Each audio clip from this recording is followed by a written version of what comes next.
Good morning, everyone. It's 10 a.m. and I'd like to call to order the teleconference meeting of the Board of Directors for Friday, September 25th, 2020. Before we begin, please note this meeting is being recorded. Madam Secretary, would you please call the roll? Thank you. Starting with Director Arnold. Absent. Director Belforte. Present. Present. Director Fewer. Absent. Director Frederick. Here. Present. Director Garbarino. Here. Present. Director Grosboll. Here. Present. Director Hernandez. Here. Present. Director Hill. Here. Present. Director Maston. Here. Present. Director Moylan. Yes, I'm here. Present. Director Rabbit. Here. Present. Director Sears. Here. Present. Director Sobel. Here. Present. Director Yee. Absent. Second Vice President Cochran. Here. Present. Our Vice President Terrio. Here. Present. And President Parr. Present. Present. You have a quorum. Thank you very much. Would you confirm the staff on the line, please? Yes, I will. Thank you. General Manager Dennis Mulligan. Present. Present. Joe Wire. Yes. Thank you. Eva Barr-Furbich. Present. Present. Kim Manolia. I'm here. Present. Steve Miller. Not on the line. Mona Babauta. Present. Present. Jim Swindler. Present. Thank you. And Kelly Hopper. Present. Thank you. That confirms the staff on the line. Thank you very much. Again, thank you everyone for joining us this morning.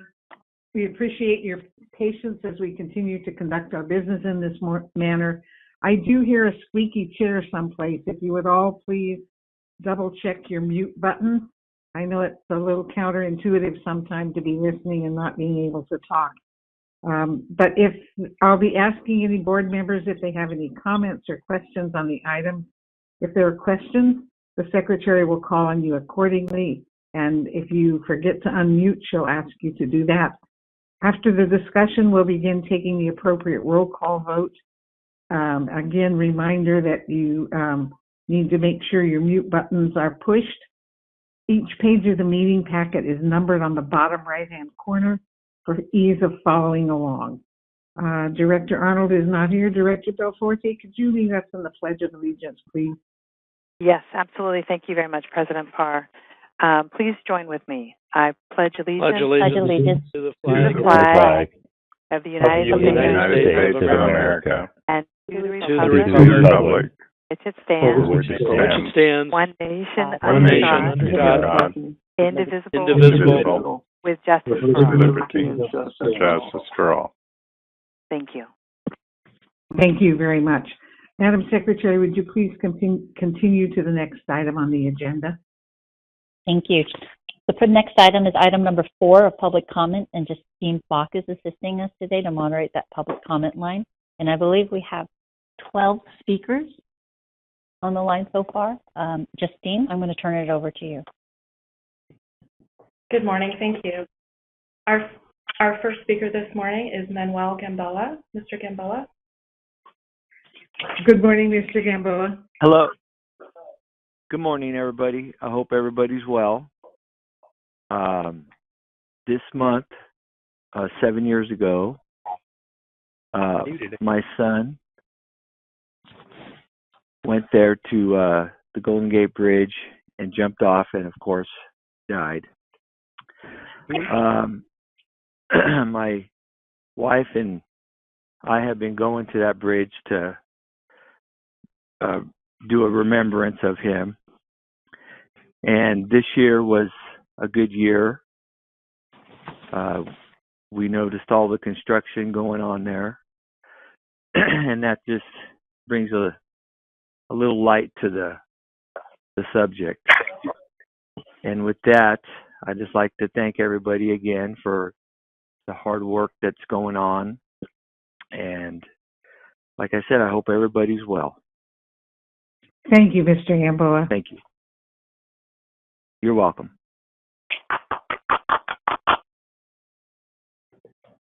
Justine? Good morning. Our next speaker is Shane Weinstein. Shane? Good morning, Shane.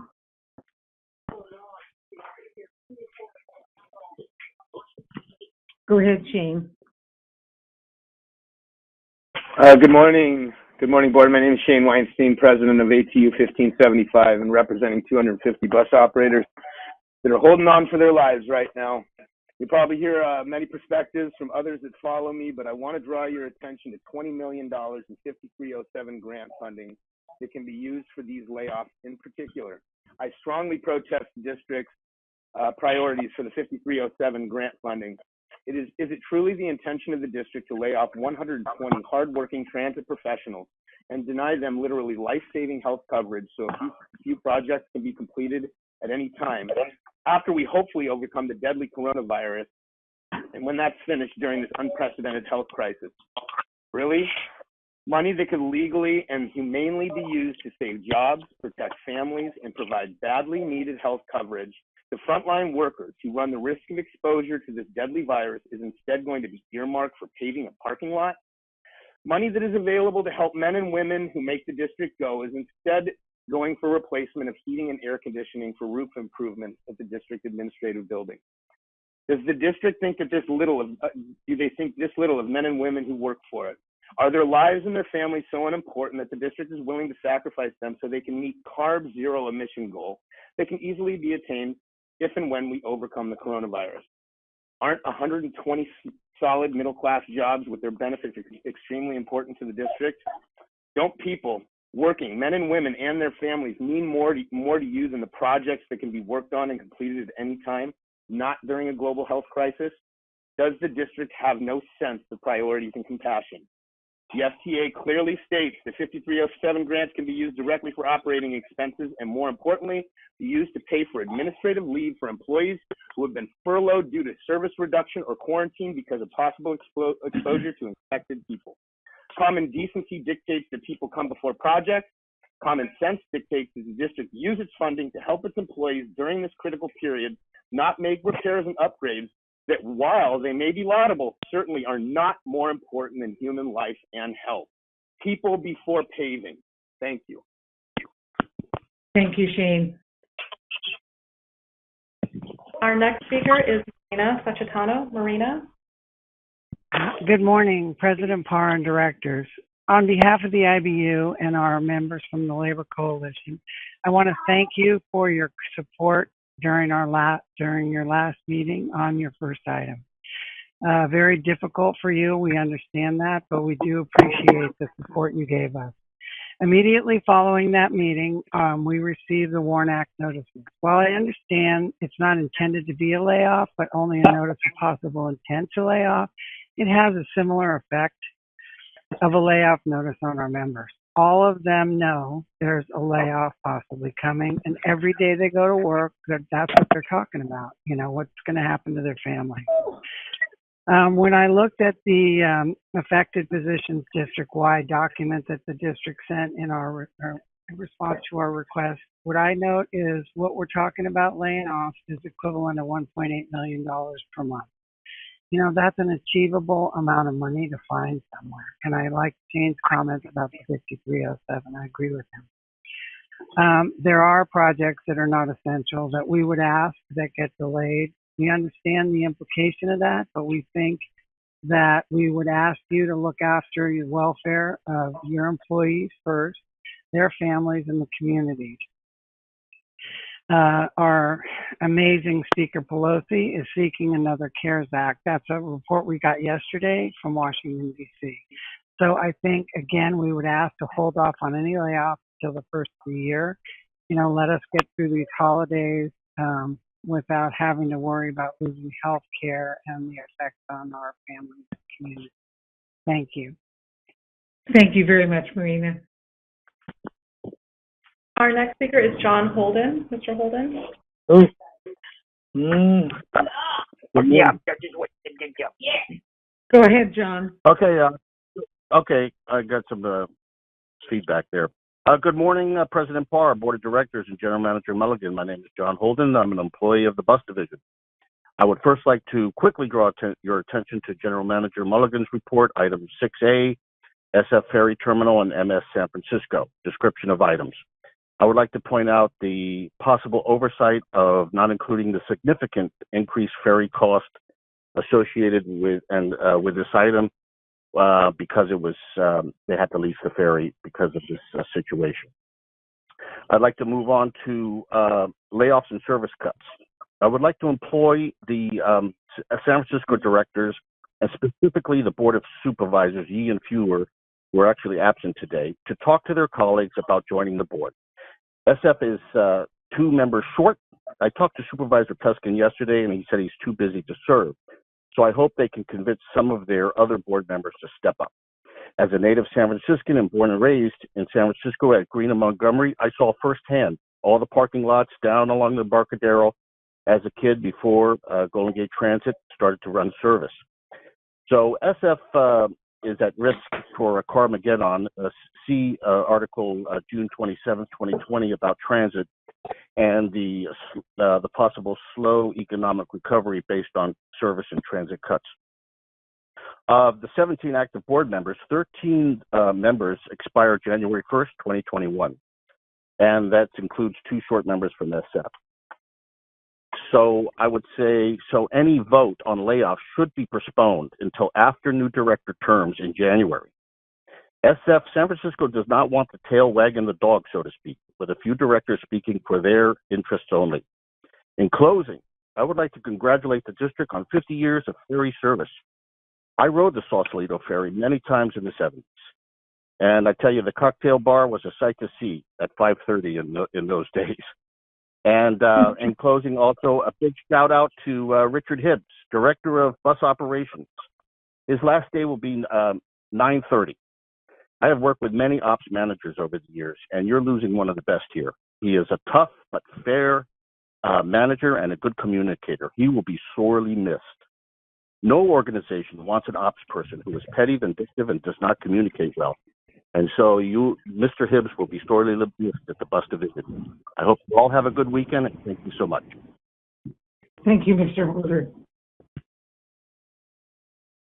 Good morning. Our next speaker listed was Dominique Mcelveen. And Dominique, I'd like to give you a chance to speak if you're still online. I'm here. Great. Dominique, go ahead.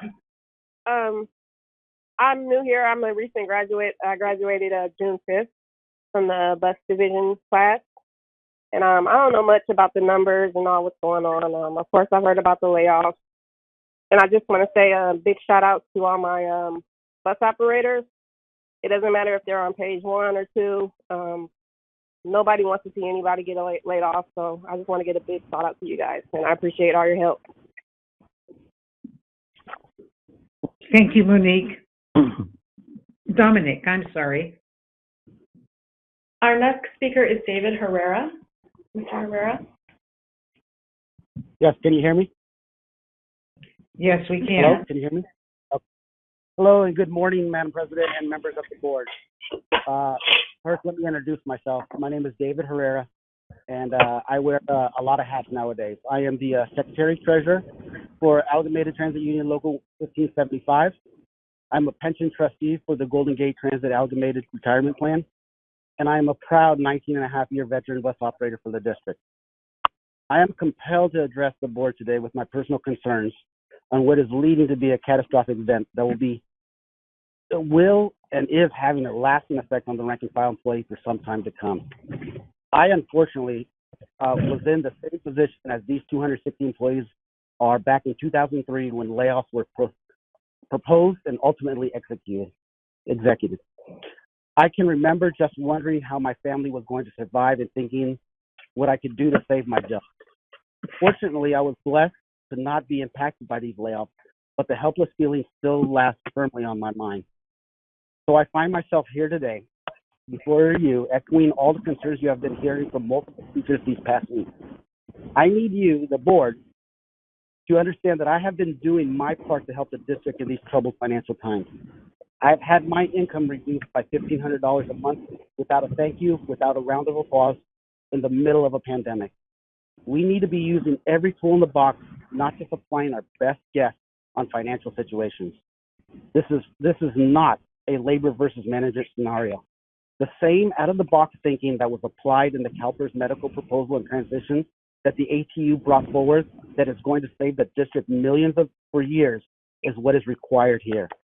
The road is tough, but the bus operators cannot continue to shoulder the lifting alone as they have these past 3 months.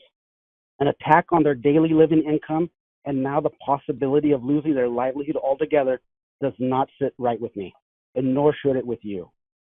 Board members, the general manager and the staff serves at the pleasure of the board, not the other way around. I urge you to seek out all opportunities to take advantage in these unprecedented emergency times that we are in. Thank you for your time. Thank you, Mr. Herrera. Our next speaker is Richard Mark Antonio. Thank you. Good morning. My name is Richard Mark Antonio with Public Advocates and the Voices for Public Transportation Coalition. I'm here to speak this morning in support of the ATU Local 1575 workers and the riders of the public transportation that the district provides. I'd like to echo what Shane Weinstein said. There are federal funds available, like the FTA formula funds, that can be flexed for operations on an emergency basis. There are, in Santa Clara County, the VTA board has instructed its staff to look at ways to shift around funds in their sales tax measure. You should be instructing your staff to explore every possible source of emergency transit operating funds, both within your own budget and by going to the Metropolitan Transportation Commission, which a number of years ago they put out a staff report where they indicated that over the 28-year life of their Plan Bay area, they had available in various capital projects over $5 billion that were transit operations eligible funding. So please do everything you can to save these jobs and to save this service, because when it's gone, you know, and we know from history, it's very, very difficult to bring back, and we don't want to get into that death spiral. Thank you very much. Thank you, Richard. Our next speaker is Roger Marenko. Mr. Marenko.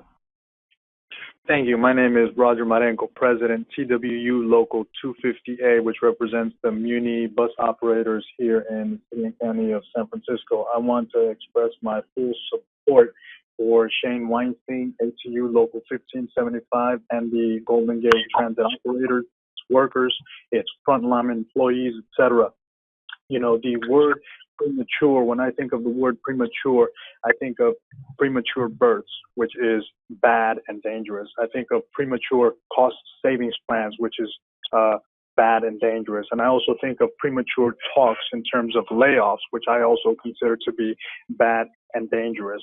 We are learning and understanding that there are grants out there. There are other feasible alternatives in terms of being able to keep our transit operators, our workers, and our frontline employees employed during this pandemic, during this emergency, during these holidays that are coming up. Premature talks of layoffs is indeed both bad and dangerous.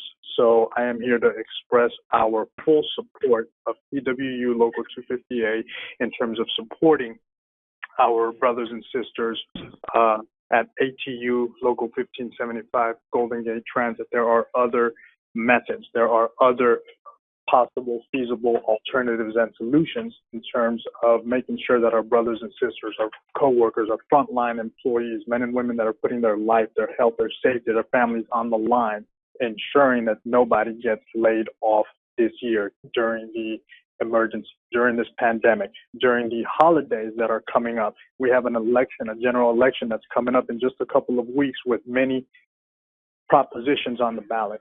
that if and when they pass, we will be able to generate a hell of a lot of new sources of revenues. So these premature talks in terms of layoffs, we are not having them. We cannot have them because they are both bad and dangerous. So TWU Local 258 is in full support of ATU Local 1575 Golden Gate Transit operators, workers, frontline employees. Thank you. Thank you, Mr. Marenko. Our next speaker is Frank Gleason. Mr. Gleason. Good morning, directors. How are you? My name's Frank Gleason, and I'm a bus driver and a San Francisco resident. The bridge directors, you've lauded the bus drivers as heroes and essential workers, all while pooling their funding and preparing to lay off 120 of them. This will strip the drivers and their families of medical insurance during a pandemic and flu. Directors, you vote from remote locations because you are afraid of contracting with these very employees face every minute of their day.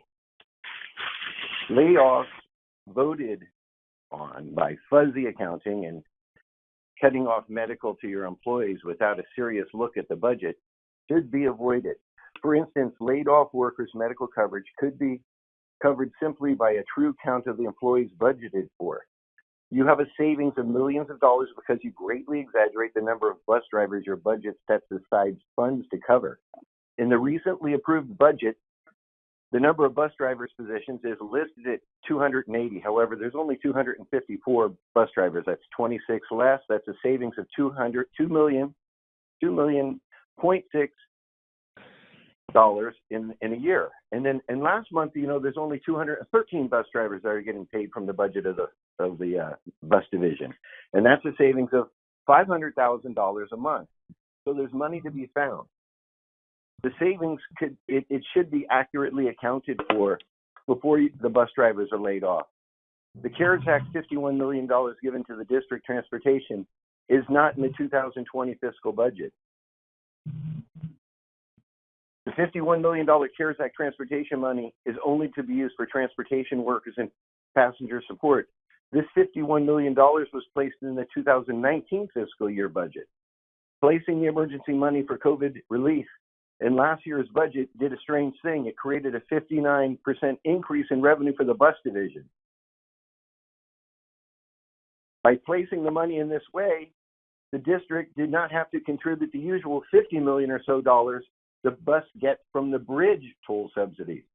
And like magic, COVID-19 emergency transportation funds went directly to the bridge toll fund. Well, now the bus division this year will have a 59% decrease projected in revenue. And that's directly related to this type of accounting. By applying the CARES Act money to the 2019 fiscal budget, the district enjoyed an 8% increase in total revenues last year. But you're showing a huge loss this year, and that's accounting.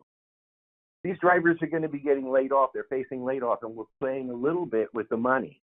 I think that you can look for a way to play with money to help them stay here.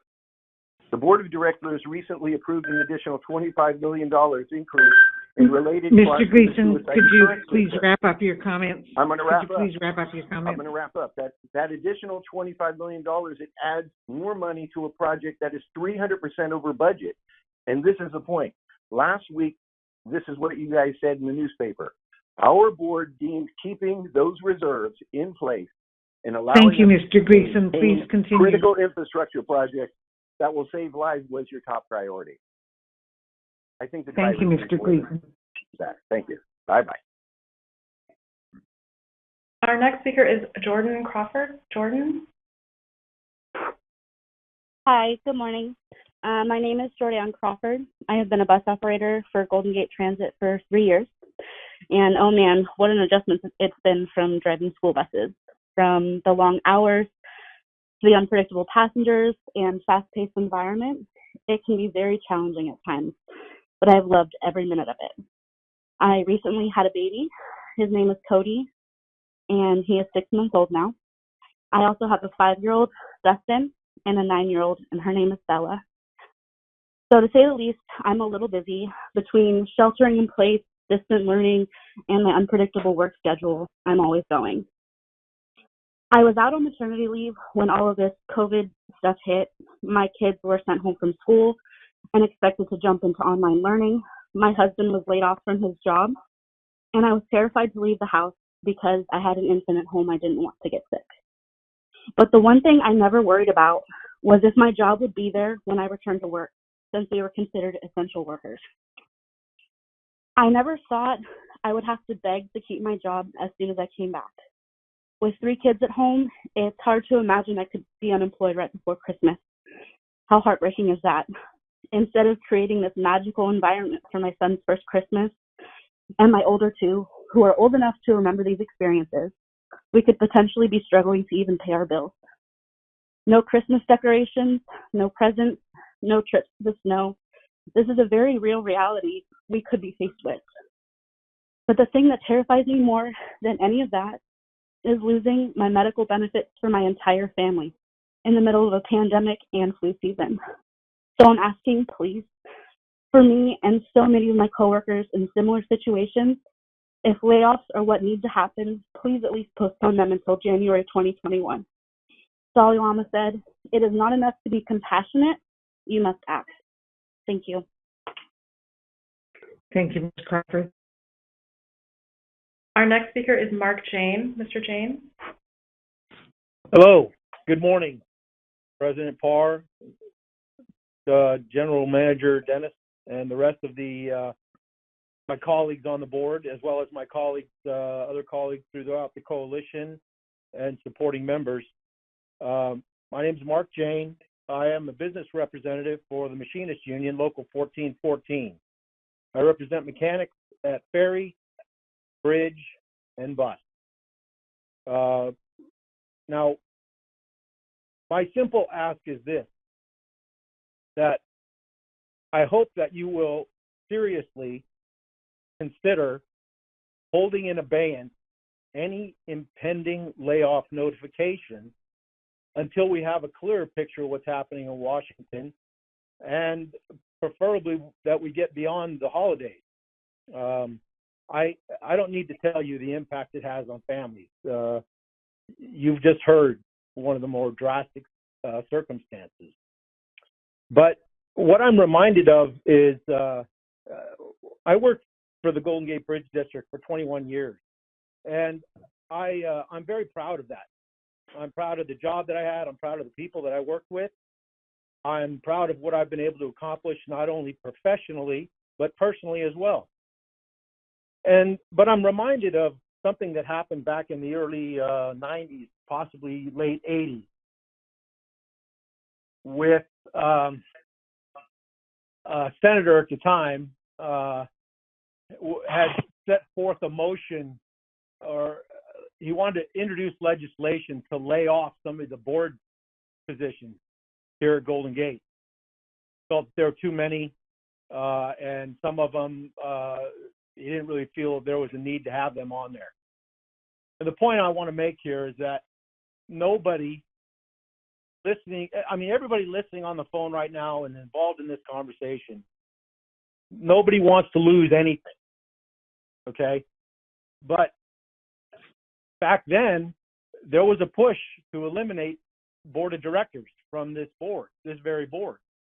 And it was hotly contested. There was a ton of pushback. People, concerned about, not serving on a board. And it's more than just the responsibility as a board member. There's a certain level of, I'd say pride. The people take some pride in saying, I serve on the Golden Gate board, right?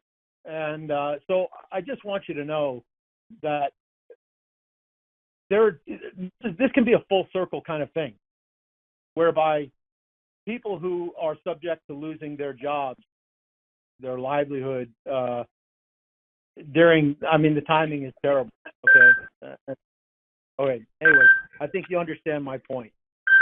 Thank you, Mr. James. For the opportunity to speak. Thank you. Our next speaker is Letty Scott. Letty? Hello, can you hear me? Yes. Hello? Very good. Yes. Like to say hello to everyone on board. I am an ATU 1575 member, bus driver. Today, September the 25th, is my 6-year anniversary. Today is my 6th year of being a bus driver with Golden Gate Transit. I'm going to speak from the heart. I didn't have anything written. But to say that I didn't think after 6 years of service with this company that I would be facing a potential layoff. I came here to this company knowing that they were the talk of the town. They were the company to be with. I came with 10 years of experience, and I served you for 6 years. I, like many, have family. I take care of a 93-year-old mother, and I am so fortunate to still have my mother with me. But she's 93, and I am responsible for her financially. And it is extremely put me in a stress to know that where would my income come from? We are blue-collar workers. We are middle-class workers. We are here in our community. We are the ones that have stuck it out through this pandemic. We put our lives on the line when everyone else was able to stay at home and work remotely. I find it just another dagger to the blue-collar workers that after the sacrifice that we make in our lives that we put on the line to service people, that this is the thanks that we get. A 93-year-old mother that I take care of. And don't you think that I am concerned every time I see her if I am bringing something to her? The fear that I have, I would hope that you would take it under consideration as to the impact that this has on all of our lives. We have individuals that you just heard from that just had children. We have those that are having Ms. Scott, children. could you please conclude your comments? My comment is this: have compassion. Have compassion. Have some. Thank you, Ms. Scott. Thank your you. time is up. Thank you. Justine, how many more speakers are there on the queue? We have one more speaker listed on the queue. We've had several people join the call since I polled. Would you like me to re-poll after this speaker? Only because we need to get board permission to extend the time, or else limit people's times if we have too many. Okay, we have one more speaker at this time. It's Robert Estrada. Right. Good morning, everyone. Robert, and then we'll conclude public comments.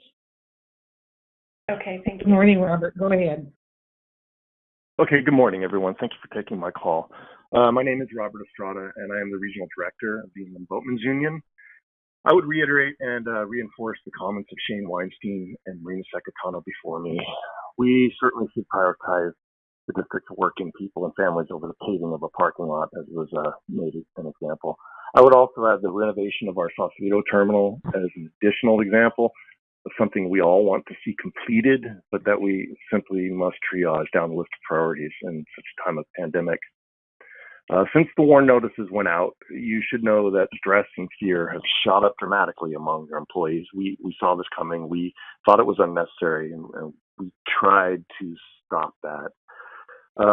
Unfortunately, the notices did get out, and we now get calls every day asking from worried people as to what is to come. We understand the difficulty that was evident in making the call to send out those notices, and we understand it was only a vote on notification and not actual cuts, and that distinction was not lost on us. Also not lost on us was that the motion to delay the warrant notice failed by only one vote, and we thank you for that close vote, for the clear demonstration of how serious you take this situation. I think it was really evident in that one vote margin. We hope that the question of actually cutting these people from their sustaining employment and medical coverage will be taken even more seriously should it be presented to the board. In closing, rather than ending on all that has been difficult and trying, I would like to suggest that it may be time to contemplate an actual positive move built upon realistic optimism. San Francisco is now inched into incremental reopening phase, and both Red and White Fleet and Blue and Gold Fleet have begun offering weekend service and have found it worthwhile. Some of these weekend runs are actually maxed out under the new limited vessel capacities. They've actually maxed out, and I think that's a cue for Golden Gate Ferry. I think Golden Gate should now consider moving toward weekend ferry service, and if only to brandish the forward momentum, which has brought our ferries into a proud 50-year anniversary that we're now celebrating. So on that note of positivity, I hope you really do consider moving towards weekends, and ultimately, I hope that you keep our people on the payroll when the choice is put before you. Thank you. Thank you, Mr. Estrada. I believe I'll conclude the public comments to the board at this particular time. If there happen to be people that have tagged on late, we do accept written comments, and those written comments are given to us regularly, so please don't hesitate to do that. Madam Secretary, would you please continue to the next agenda item? Continuing on the agenda is item number 5, which is to approve the consent calendar, including approval of minutes from the August 27th and August 28th committee board meetings, as well as the ratification of previous actions by the Auditor Controller. The consent calendar is located on page 5 to 36 of your board packet. Thank you. Before we take our vote, are there any questions from board members on the consent calendar? Hearing none, I'd like to ask First Vice President Michael Tirio if he would please move the item. I move to approve the consent calendar. Thank you. Second Vice President Cochran, would you please second the item? I'll second the item. Thank you. Madam Secretary, would you please conduct a roll call vote? Starting with Director Arnold. Absent. Director Belforte. Yes. Present. Yes. Thank you. Sorry. Director Fewer.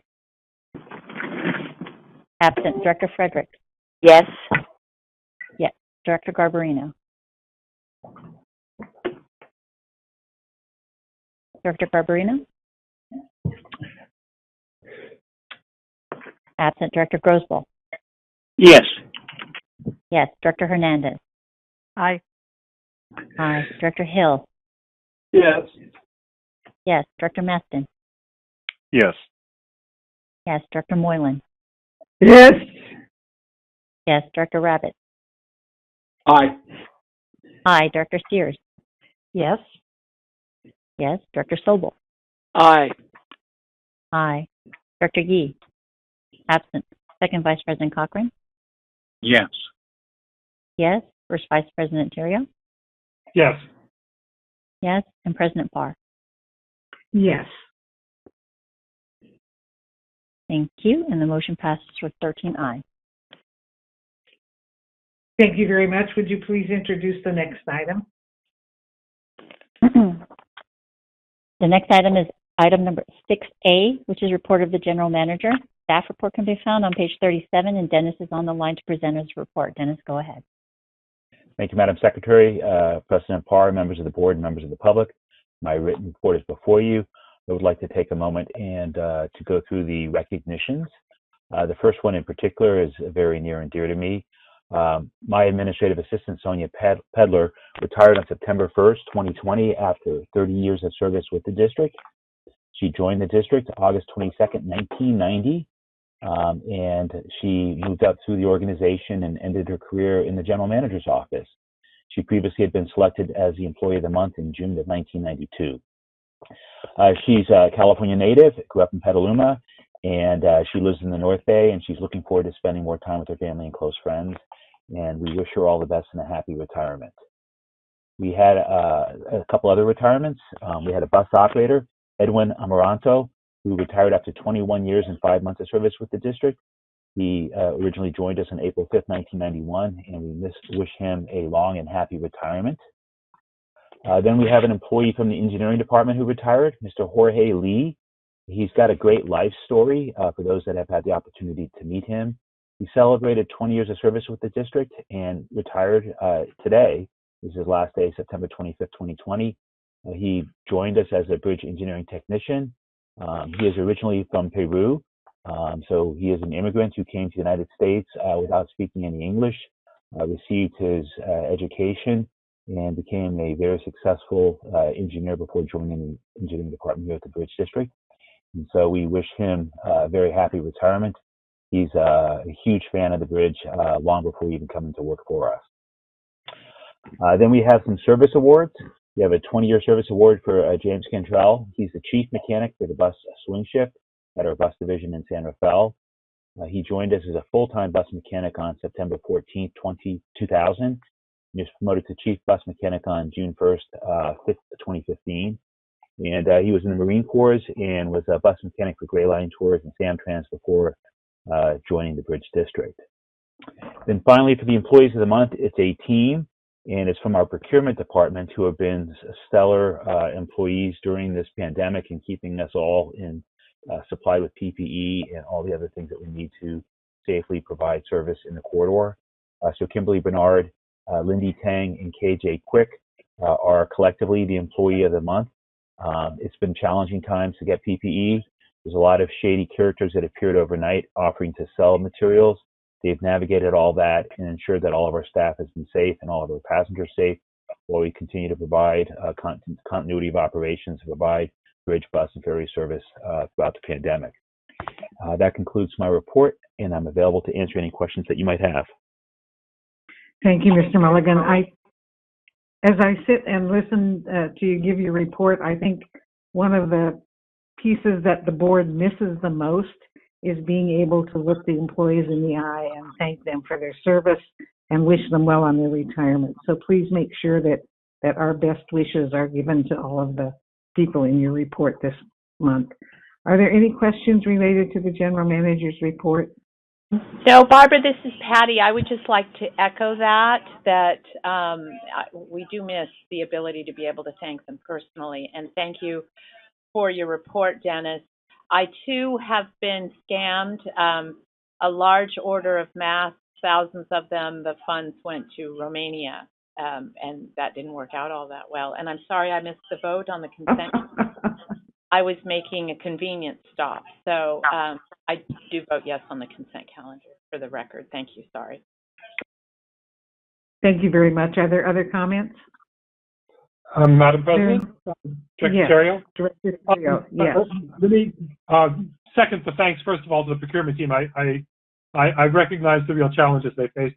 But I did have a question for the general manager on his report. You had an unusual event. You had a bicycle fatality on the east sidewalk.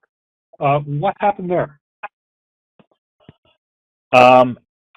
It was not we think someone had a pre-existing medical condition, and they had a personal health event that resulted in their passing away. They happened to have been on the bridge sidewalk when it happened, but it wasn't due to a collision with somebody else. It was a rather unique and rare circumstance where someone who had a pre-existing condition experienced a fatality on the sidewalk, and it's very sad and tragic. Okay, thank you for that. And yes, it is sad and sorry to hear that it happened. Okay. Thank you for the question, Director Terrio. There are no actions to ratify under the general manager's report this month, so no action is required by the board. Madam Secretary, please introduce the next item. Thank you. Item number 6B is report of the attorney, and the staff report is located on page 49 of your packet, and Kim Manolius is on the line to present this report. Kim, go ahead. Thanks, Amaret. Good morning, everyone. A written report is before you. you have any questions, I'm happy to answer them. Thanks. Thank you, Mr. Manolius. Are there any questions related to the attorney's report? Hearing none, Madam Secretary, would you please introduce the next item? Thank you. The next item is item number 6C, which is report of the chief engineer. This report is actually located in the Building and Operating Committee meeting packet, and that's found on page 17. And Ava Bauer-Furbish is here to present a report. Ava, go ahead. Thank you, Amoret. Madam President, members of the board, my written report is before you, and I would like to provide a brief status of the ongoing construction of our suicide deterrent system. The wildfires in Oregon and Washington state affected the ability of our steel fabricator to continue work. For a week, they had to shut down the operations. It happened between September 10th and September 16th. But all operations are back on, so the fabrication of the steel for the project is ongoing. Also, there has been progress in the field with the installation of additional net support on the suspension bridge. Additional 440 linear feet of wind fairings have been installed, and the contractor is also proceeding with the installation of traveler rails. These are elements on which the new travelers will be placed and will be moved. There is also an electrical work going on the bridge right now. The electrical subcontractor is installing conduit that will house the wiring necessary for the battery charging stations, since the new travelers will be powered by electric batteries. So with this, I'll be happy to answer any question the board may have for me. Thank you, Ms. Bauer-Furbish. Are there any questions related to the chief engineer's report? Thank you very much. At this time, we'll pause for a moment and check and see if there are members of the public who wish to speak to the board on matters related to the items listed on our agenda 8A through 8B. Thank you, President Parr. Please hold for one moment as we pull the public line.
Are we still connected? We are still connected. I can hear her talking. All right.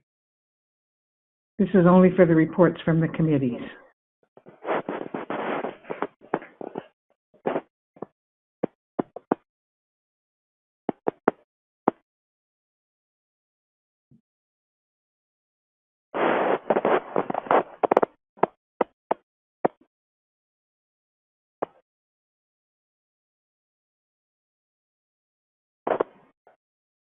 We do have one speaker. All right. So would you like to Go take ahead. the speaker first? Okay. Certainly. Go Christine? ahead. We have Robert Kaufman who would like to speak this morning. Mr. Kaufman? Hi, I just want to make sure you can hear me.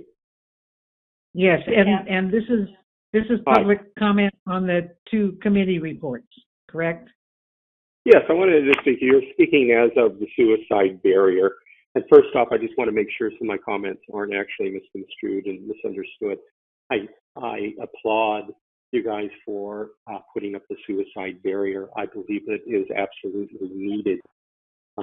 However, the problem is that I see is what would have sufficed would have been actually just a simple fence across. This suicide barrier now is ballooned over $2 million. And Mr. Kaufman, I don't believe that's on the report of either of the committees today.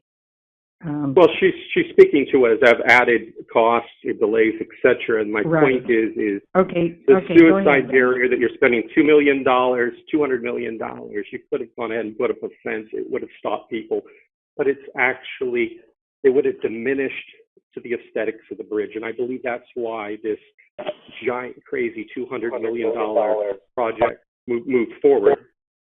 So the point is if you can go ahead and spend $200 million versus a fence for aesthetics, you can find money to go ahead and to help, not laying off these drivers. That's all I'm saying. So, I mean, thank you, Mr. Kaufman. All right. All right. With that, let's please continue with the agenda. Madam We'll move on to Secretary, item. Thank you. We'll move on to item 8 since there's no other reports under item 7. Starting with item number 8A, which is report of the Building and Operating Committee meeting from yesterday, Thursday, September 24th. The summary of recommendations for this meeting is found on page 53 of your packet. Thank you. Chair Terrio, please begin your committee's report to the board. Thank you, Madam President.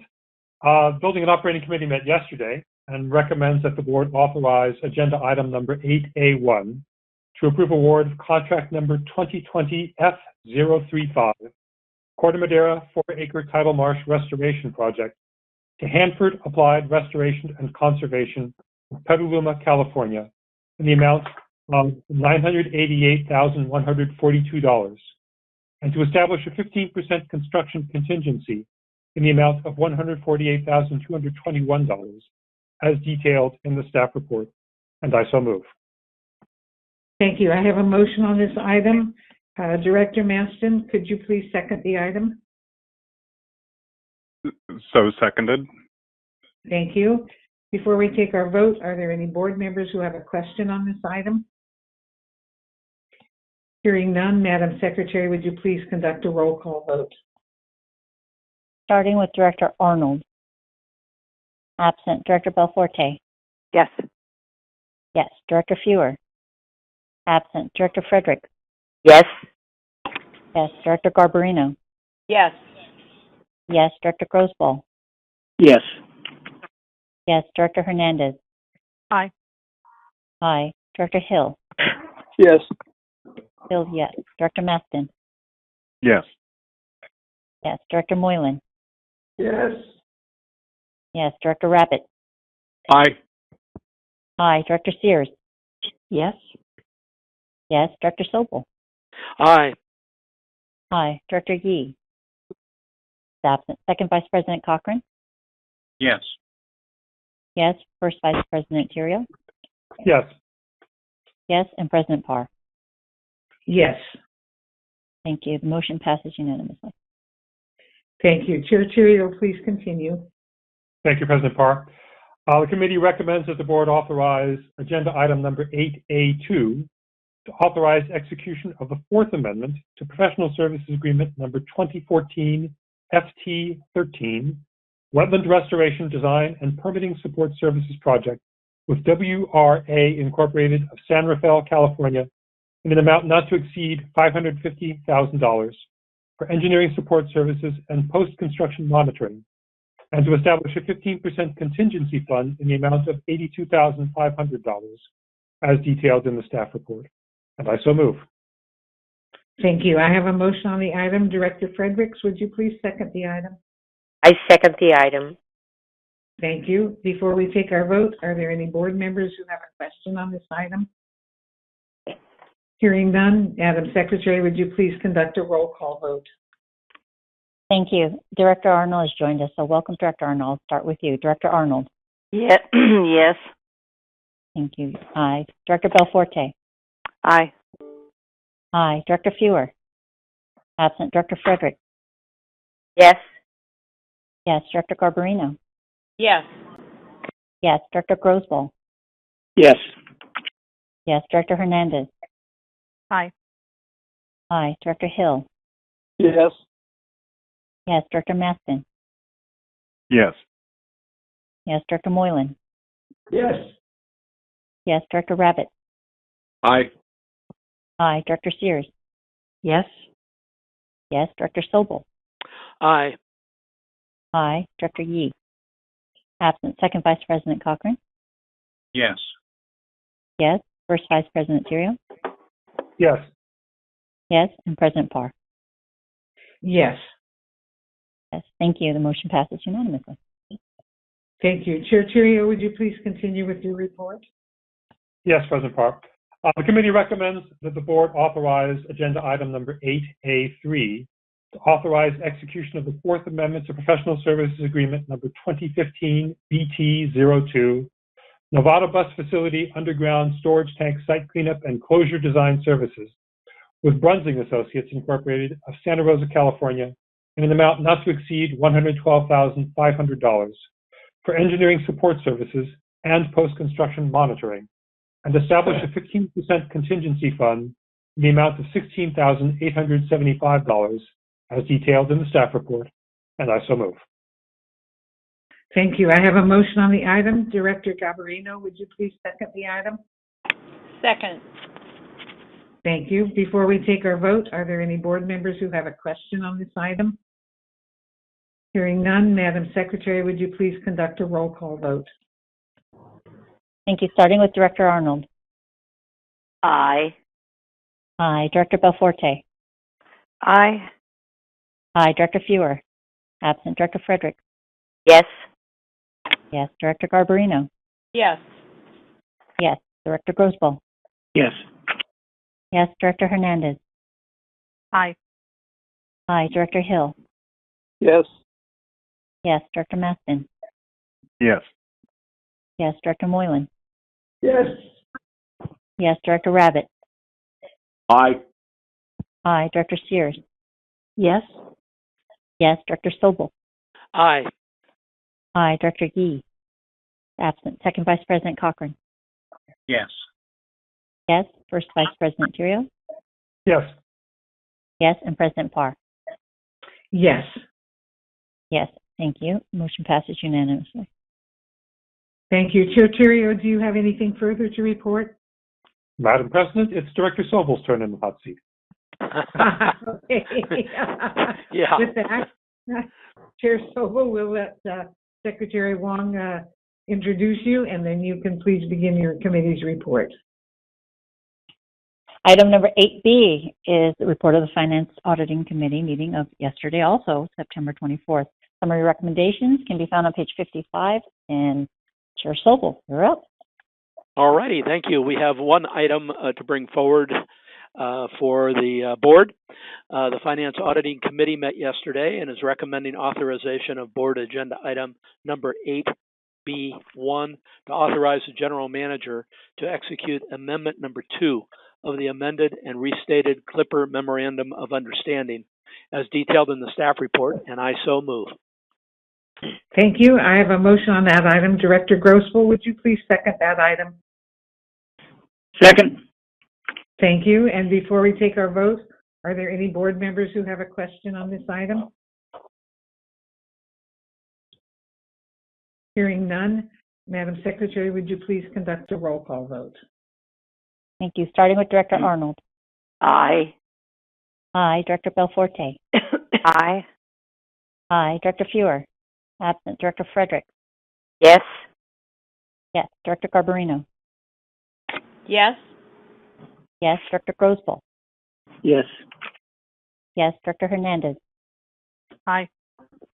Aye. Director Hill. Yes. Yes. Director Maston. Yes. Yes. Director Moylan. Yes. Yes. Director Rabbit. Aye. Thank you. Director Sears. Yes. Yes. Director Sobel. Aye. Aye. Director Yee. Absent Second Vice President Cochran. Yes. Yes. First Vice President Terrio? Yes. Yes, and President Parr? Yes. Thank you. That motion passes unanimously. Thank you. Chair Sobel, do you have anything further to report? No, Madam President. That concludes my report. Thank you very much. We appreciate that. Madam Secretary, would you please continue with the next item on the agenda? We'll move on to item 10 since there is no addresses to the board under item 9. Item number 10A is discussion and possible action to terminate the suspension of the board procedural rules and policies for COVID-19 related emergency actions. Mr. Mulligan's brief staff report is on page 57, and he's on the line to answer any questions the board may have. Thank you. Are there any board members who have a question for Mr. Mulligan on this item? All right, hearing none, I'll conclude the discussion on this. Before we take our vote, is there anyone from the public wishing to speak on this item? Thank you. We're going to pull the public line right now.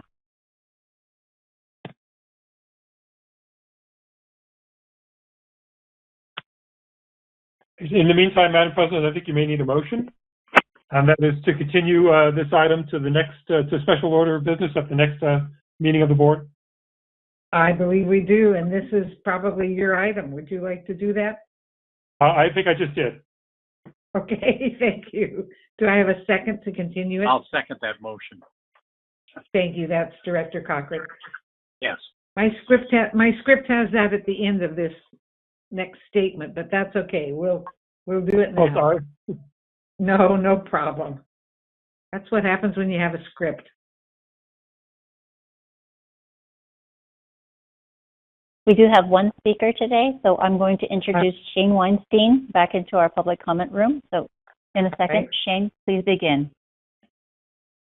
Thank you, Shane. Go ahead. Hi, board. Just very quickly, we're talking about board rules. I know there's a lot of people out there that are going to be affected by what we're looking at with layoffs, and I hope that you will open up the floor for more public comment if people want to say it. This is very serious for their lives. Thank you. Thank you. All right, are there other public comments? If not, I'm going to close public comment on this, and it appears we should not be terminating the suspension of board procedural rules and policies at this time.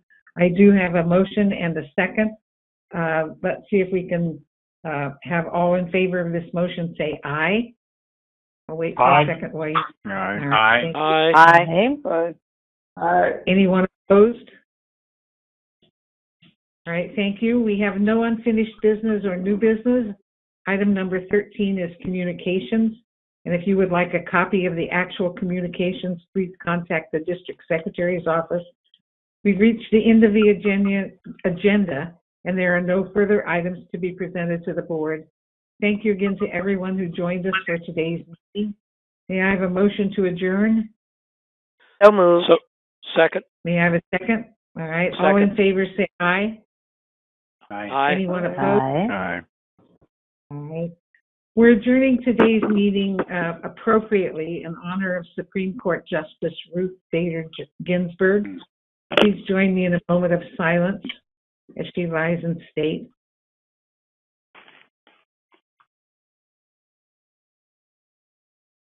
This concludes the meeting of the Board of Directors. The time is 11:04. Thank you again, everyone.